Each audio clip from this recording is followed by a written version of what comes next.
Salut! Cela ne vous a pas échappé, nous sommes en octobre. Qui dit octobre dit Halloween, et qui dit Halloween dit film d'horreur, et qui dit film d'horreur dit sang, décapitation, meurtre, cannibalisme, gore. Et qui dit gore dit Herschell Gordon Lewis, qui est le papa de ce genre.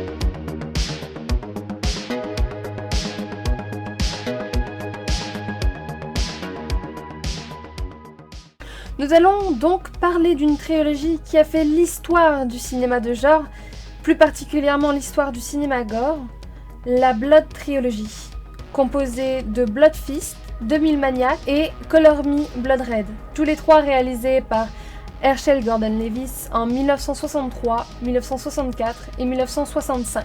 Il n'y a pas de rapport entre chaque film, donc les voir les uns après les autres n'est pas d'un grand intérêt, mais pour le charme de la chose, pourquoi pas.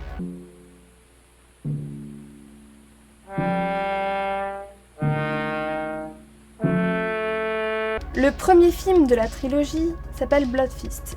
Il a été réalisé en 1963 et il est considéré comme le premier film gore de l'histoire du cinéma d'horreur.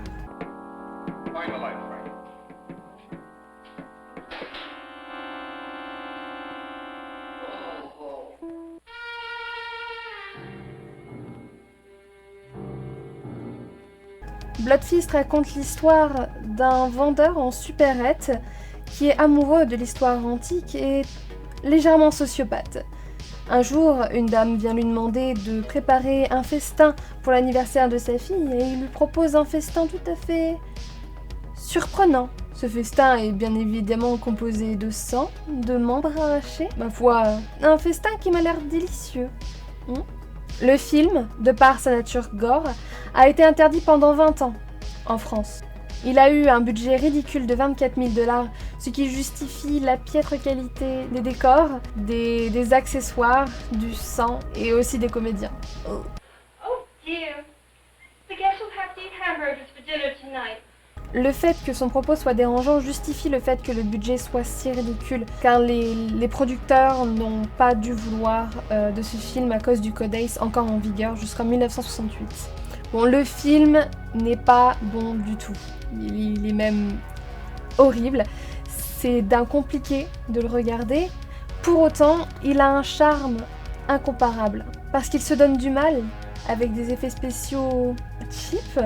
Les plans sont très mal cadrés, très lents. Le propos du film n'est pas très intéressant, c'est vraiment l'aspect gore qui va intéresser le spectateur. Le sadisme, le voyeurisme.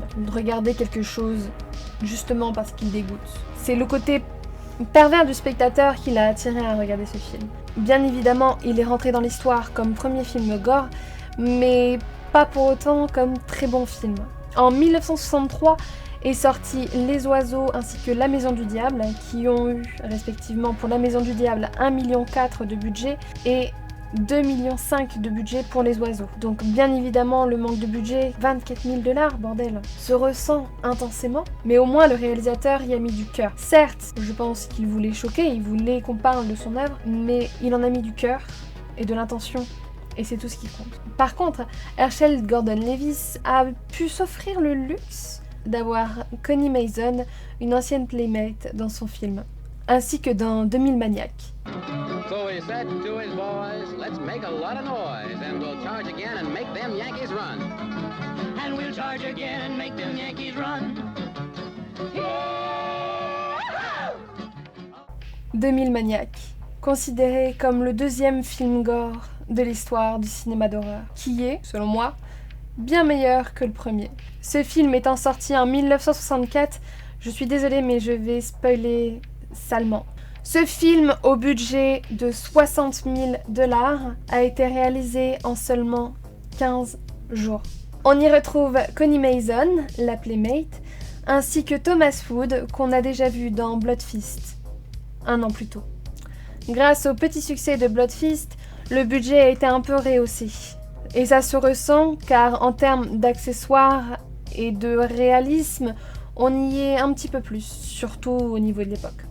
Ce film a été réalisé 10 ans avant Massacre à la tronçonneuse, qui s'en inspire légèrement. 2000 maniaques raconte l'histoire de 2000 maniaques.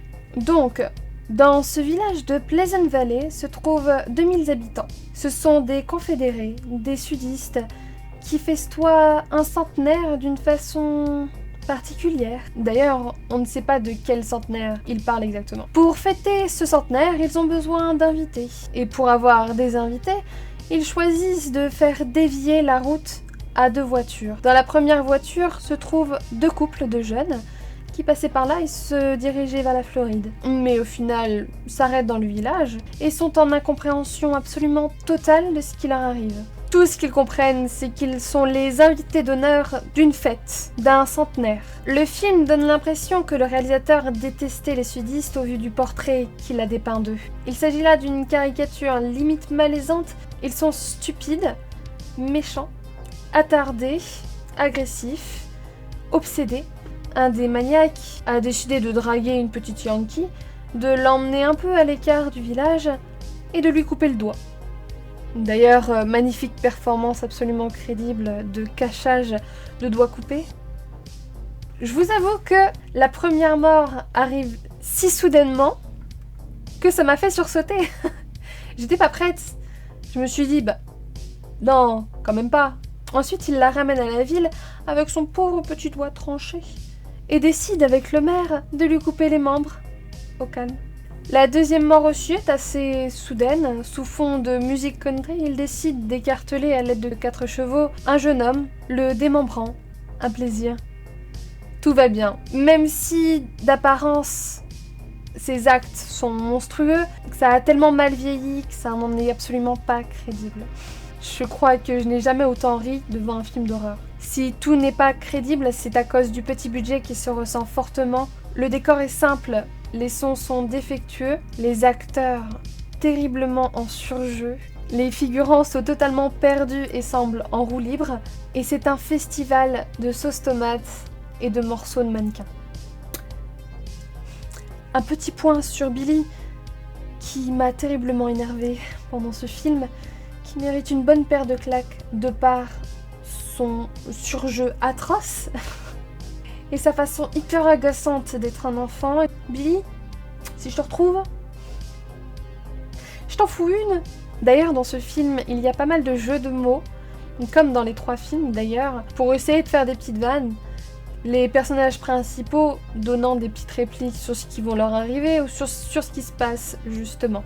Suite à une petite course-poursuite, nos 2 personnages principaux s'en sortent indemnes, laissant l'un des paysans se noyer dans du sable mouvant.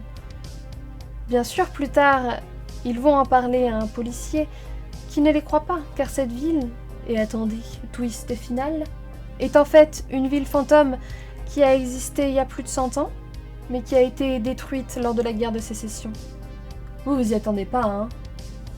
Donc, tous les 100 ans, ces joyeux villageois de Pleasant Valley vont revenir pour faire de nouvelles festivités sanglantes.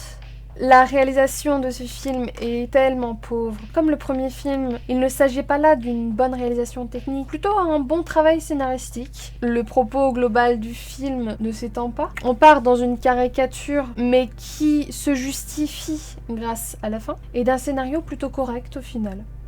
Personnellement, j'ai préféré 2000 maniaques à Blood Feast. Ce film, malgré qu'il soit terrible à regarder, est quand même magnifique et reste très intéressant en termes d'histoire. Le but de Herschell Gordon Lewis est ici de montrer ce qu'il ne faut pas montrer, d'inspirer la peur et la panique à ses spectateurs. D'ailleurs, j'ai pu lire que la plupart des figurants de ce film font partie d'un petit village de St. Cloud en Floride qui a eu un peu le même destin que la ville de Pleasant Valley, c'est-à-dire qu'elle a été détruite. pour y accueillir Disneyland Floride.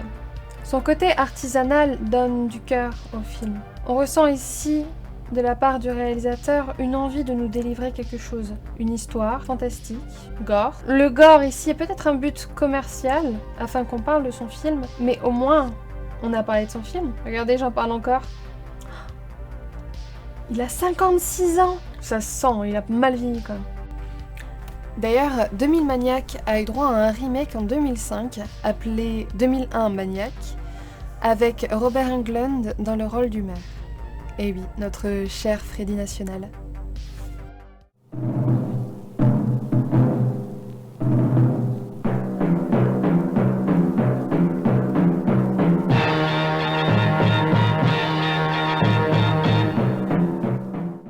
Color Me, Blood Red est le troisième film de la Blood Trilogy. Ici, on nous parle d'un artiste peintre raté qui souhaite trouver la couleur parfaite pour son tableau. Sa compagne se blessant lui montre un rouge parfait pour son tableau. Il utilise d'abord son sang afin de peindre ses œuvres. Il se rend compte qu'il ne va pas pouvoir faire ça longtemps et décide de tuer sa compagne afin d'en colorer sa peinture et de créer à son tableau une identité éternelle afin de faire vivre sa compagne dans ce tableau jusqu'à la fin. Ce film est beaucoup moins gore que les autres. Il n'a coûté que 50 000 $, ce qui se ressent également.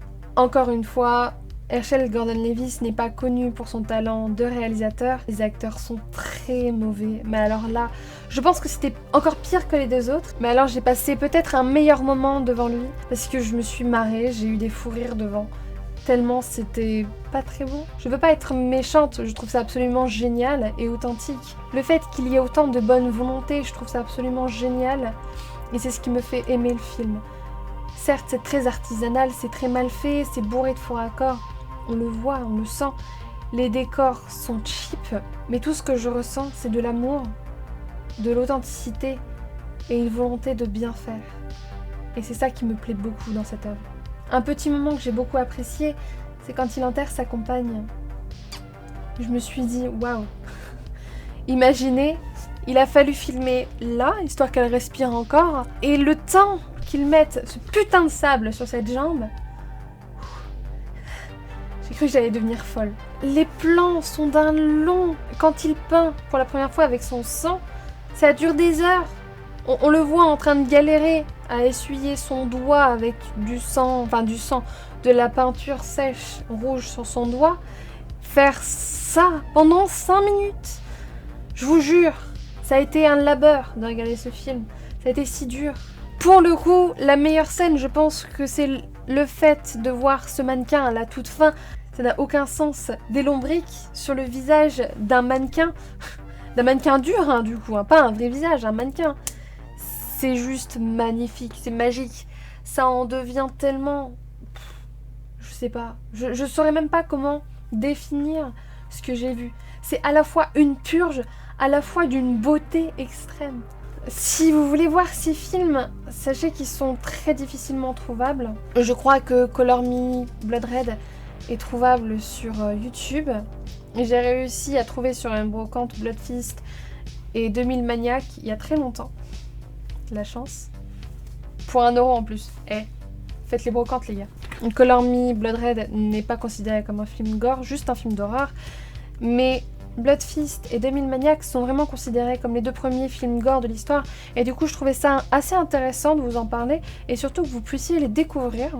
Herschell Gordon-Leviss réalisera The Wizard of Gore en 1970, considéré comme sa meilleure œuvre cinématographique, étant beaucoup moins maladroite que les autres et meilleure en termes de réalisation et en termes de réalisme gore. Voilà, donc moi je suis absolument fan de ces films faits en carton-pâte, faits avec des petits budgets. On ressent beaucoup plus d'amour, beaucoup plus de cœur à l'ouvrage. On n'est pas dans une grosse production où tout doit être parfait. On peut lui pardonner tout son caractère maladroit et sa mauvaise réalisation. Alors, j'aurais pu dire un tas de choses sur cette trilogie. Je ne vais pas dans l'analyse complète de ces œuvres, je voulais juste en parler. Je ne m'auto-proclame pas comme spécialiste du genre ou spécialiste du gore ou quoi. Je voulais simplement faire part de ces 3 films parce que je pense quand même que c'est super important de connaître les débuts de ce genre pour comprendre un peu comment est-ce que ça a évolué ou ressentir justement cette évolution en termes de cinéma gore et cinéma de genre. Et je pense que c'est important aussi d'apprécier ces œuvres et de ne pas non plus juger leur aspect terrible. Plutôt d'en rire et montrer que oui, ça a mal vieilli, mais à cette époque-là, nos grands-parents, ils y croyaient dur comme fer. J'espère que cette vidéo vous a plu. On se retrouve très vite pour une nouvelle vidéo. Halloween, c'est bientôt, mais octobre n'est pas fini. En tout cas, j'apprécie fortement quand vous me laissez un commentaire et que vous faites des remarques constructives sur ce que je fais. Je débute et j'essaye de faire du mieux que je peux. Je vous remercie d'être resté jusqu'au bout. Je vous souhaite une bonne journée, une bonne soirée et un joyeux Halloween si on ne se revoit pas d'ici là.